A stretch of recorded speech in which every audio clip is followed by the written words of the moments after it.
대습상속에서 특별수익이 인정되는 논리는 의외로 간단합니다. 체크하시면 됩니다.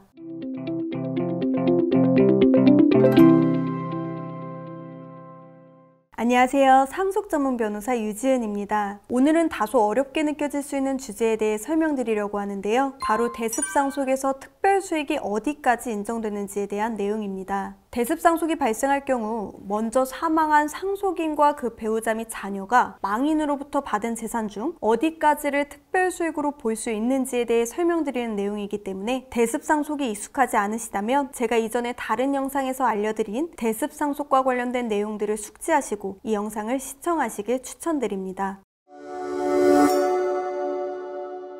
아버지가 평소 가장 아끼던 아들 가족에게만 많은 재산을 증여했는데 아들이 아버지보다 먼저 사망해 대습상속이 발생하였고 추후 아버지가 사망하게 되면 상속을 받지 못한 다른 상속인들은 사전에 많은 재산을 받아간 대습상속인들을 상대로 유류분 소송에 들어가겠죠. 이때 누가 받은 재산까지가 특별수익에 포함될까요? 며느리와 손자가 받은 재산도 특별수익에 해당하는지 아니면 아들이 받은 재산만 특별수익에 포함되는지 여부가 향후 소송에서 유의미한 포인트가 되기 때문에 명확히 할 필요가 있습니다. 대습상속에서 인정되는 특별수익의 범위를 정하는 핵심은 바로 증여 시점입니다. 망인이 누구에게 언제 증여했는지가 특별수익으로 인정되는지 여부를 결정한다는 말인데요. 증여받을 당시 증여받은 사람이 어떤 지위에 있었는지와 직접적인 연관이 있습니다. 먼저 아버지가 사망하기 전에 발생한 증여부터 살펴보면 아버지가 아직 살아계시기 때문에 대습상속은 발생하지 않았죠. 당시 며느리와 손자는 아직 상속인이 아니므로 이때 할아버지가 며느리나 손자에게 직접 증여한 재산은 제3자 증여로 보아 망인이 사망하기 전 1년 안에 증여한 것이 아니라면 원칙적으로 특별수익에 포함되지 않습니다. 반면 이때 할아버지가 아버지에게 증여한 재산은 전부 특별수익에 포함되죠. 아버지가 상속인으로서 피상속인인 할아버지로부터 받은 재산이기 때문입니다. 아버지가 사망한 후에는 대습상속이 발생하였으므로 이후 할아버지가 며느리와 손자에게 증여한 재산은 전부 특별수익에 포함됩니다. 아버지를 대신한 상속인의 지위에서 받은 재산이기 때문인데요. 이처럼 대습상속에서 특별수익이 인정되는 논리는 의외로 간단합니다.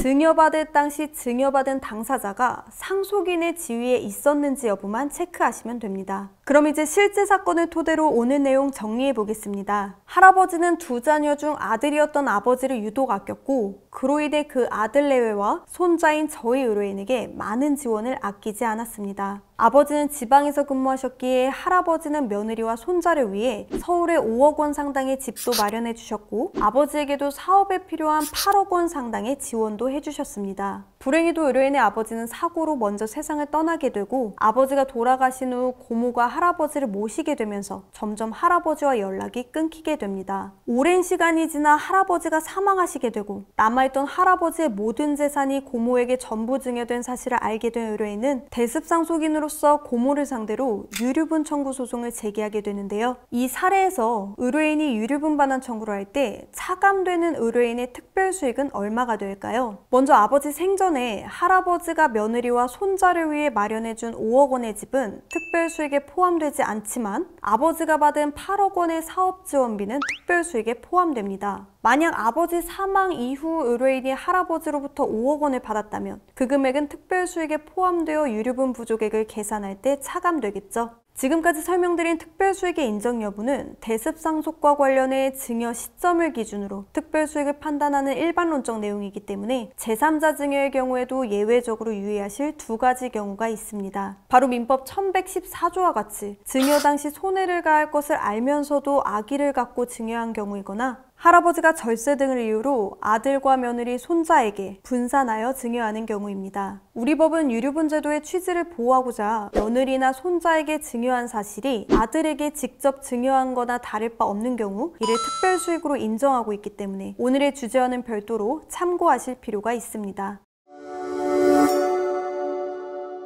이후에 대습상속과 관련된 다양한 쟁점들이 있기 때문에 추가 궁금하신 점 있으시면 별도로 문의 주시고 오늘 영상은 여기서 마무리하겠습니다. 마치기에 앞서 상속과 관련해 개인적인 문의가 많아 주제별로 영상에서 상세히 설명드리는 기회를 갖고자 합니다. 질문사항에 대해 더보기 설명란의 이메일 주소로 연락주시면 자주 묻는 주제를 채택해 영상으로 다루도록 하겠으니 많은 관심 부탁드립니다. 오늘도 끝까지 시청해주셔서 감사드립니다.